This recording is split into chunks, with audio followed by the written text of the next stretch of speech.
Which, I mean, were you doing shit at a young age? Your dad's in a suit and tie and you're like jumping off cliffs and, you know. I mean, a little bit, sure. I mean, I heard a story about me as a toddler, not even walking, I don't think. And they said there was like climbing out of a window on some like 15th story, apartment or something. Yeah, I was definitely acting like an asshole from a very early age, and my overdeveloped need for attention was prominent, out of the gate. So I've always been an attention whore, and at whatever age, there was always just something that I was acting out with. Did you feel like it was because with me, I can relate. I always wanted to make my father laugh. I always wanted him to like accept me. I always wanted, and my dad was very corporate work, 6 to 5 or 6 every night. And, I think I was sort of like my mom in a way where I was kind of all over the place, short attention span, didn't know what the hell I was doing, wasn't good in school, started, acting and things like that. And just, I think he just kind of looked at me like, fuck this son. I guess the next son's going to be better. And, my other brother was smarter and they got along better. In fact, my mom once I remember saying, "Oh, Mark," to my dad, "I know Eric's your favorite. We all know Eric's your favorite," in front of me. And I'm like, Jesus Christ. I mean, I knew it, but to hear my mother say it.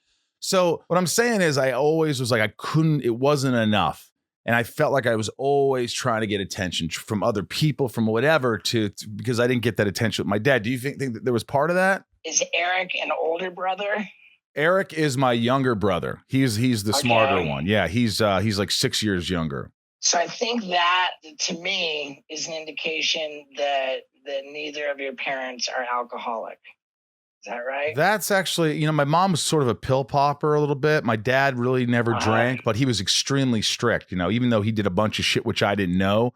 I mean, if you would have been in prison, like my dad, if it was you, because I remember I got my ear pierced by the next door neighbor, and I looked at him with my opposite ear, and I go, "Hey, what would you think if I ever got my ear pierced?" He goes, "You'd go to a halfway house, is what you do." I go, "Oh, see, well, I'm going to be at Nate's next door for the next week till this heals." You know what I mean? So, like, sure. So was your father like that? Was he strict? Did you feel like you needed to act out, or? Well, yeah. I mean, my whole family dynamic is it really explains everything. To take it, the sort of one piece at a time. Yes, my dad was strict, and he was a corporate executive, but his job involved a great deal of travel. So he was almost not there more than he was there. And so it was a very inconsistent, like, if dad was around, he would try to kind of compensate for the time he was gone by being more of a disciplinarian, I think, and so it was just like, dad's not here, I can do whatever. Dad's here, it's sort of an inconsistent thing. And as far as the family dynamic goes, my dad was actually sort of the black sheep of his family for choosing a career in business.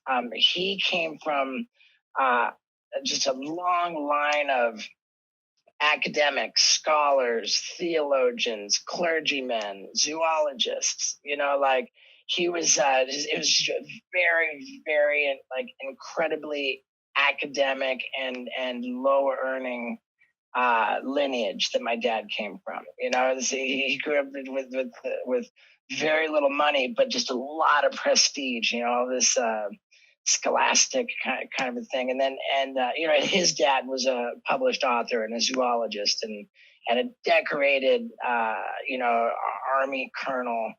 All this very, very respected family. And then dad's going to go into business. And that was like, all right, well, that's not what I would have chosen for you, son, And then on my mom's side of the family, it's all alcoholism, gambling, suicide, like addiction, like just really, really dark, addiction stuff.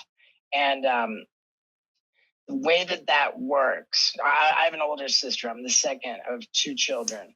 And it's sort of a cookie cutter kind of a deal that when you have an absentee alcoholic parent, that the first child will really overachieve, to just like, wow, I'm not being noticed, like I've got, like, my parents have other stuff going on, they're not paying attention to me. So to try to get noticed, I'm gonna overachieve, I'm gonna get straight A's, I'm gonna, like, look at me, I'm perfect, is that enough for you?